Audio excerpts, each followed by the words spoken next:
I wake up every morning to the sound of birds and the quiet breeze in my small village. The mud house I live in stands alone, surrounded by trees and red earth paths, with no one else in the compound. Fetching water from the stream is what I do every morning. My days are simple: cooking, farming a small plot, and tending to myself. Sometimes I sit outside, watching the road, remembering voices that no longer call my name. Though I live alone, my strength fills the space around me. I'm not scared anymore, but I feel lonely sometimes. At sunset, I light a small fire and prepare melon soup. I'm alone in the village. This place is peaceful. I farm and pray for my crops to grow because I feed from here. I'm very lonely here. My story is a sad one, but I'm okay now. Don't pity me too much. Just pray for me to find help. Plucking some vegetables so I can make some vegetable soup. I got a lot of foods from my farm and I'm very proud of myself. This will last me weeks, but it won't stop me going to check my farm. I'm going to the stream to get some water. The forest felt different, too still, too watchful. What is going on? Wait, what's that? A ghost? Running back home is the only option for me. The water can wait.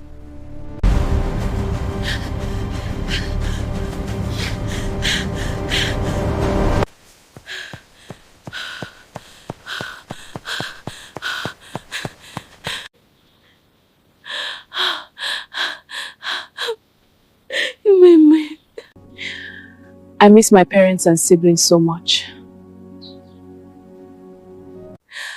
I don't know how much I can take. I don't know how strong I am now. Fear is the only thing in my heart.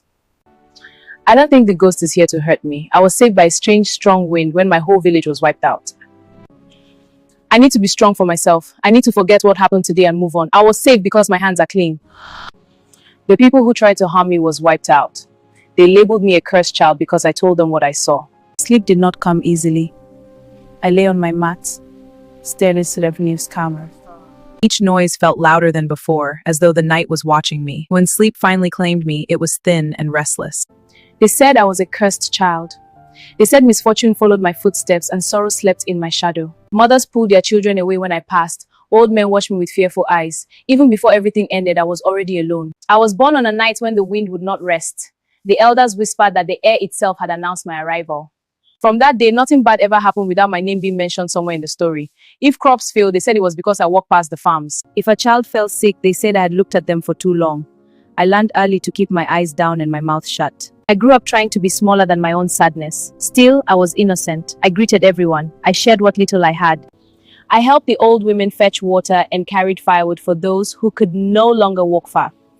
But kindness could not save me from fear. Fear does not need proof. Fear only needs someone to blame. Then the strange wind came.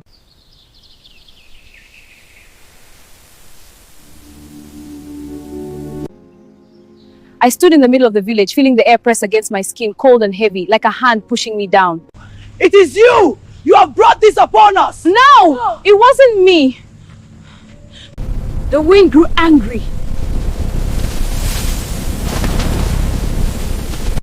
The children! Hurry! I've got you, let's go! My legs won't move fast! To the forest! No one grabbed my hand. No one looked back. I was pushed to the ground by the wind, my body small against its rage. Still my man!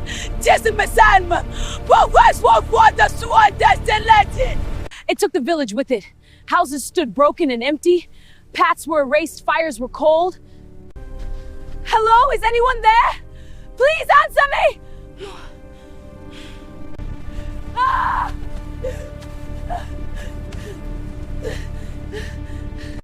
They said I survived because I was cursed, but the truth was crueler. I survived because I was innocent. Days passed, then nights, then more days. I searched the ruins, calling names until my throat bled. I found footprints that ended suddenly, like the earth itself had swallowed people whole. I slept in broken houses, afraid of the wind returning, afraid of the silence staying. Hunger became my companion. The wind whispered again, softer this time, brushing against my skin like an apology that came too late.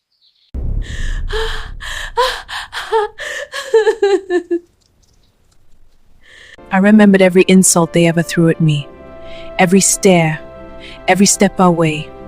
And still, I wished someone would come back, just one person, to prove I was worth loving. No one came. I buried the memories of the village one by one, the way you bury the dead. When you have no strength left to grieve properly, I spoke to the ruins like they could answer me. I I begged the sky to take me too, because being spared felt worse than being lost. The saddest truth was not that the wind spared me. It was that the people didn't. By the stream, I saw humans, real people, human voices, warm and alive. One woman smiled and asked my name. The first time anyone done that in years.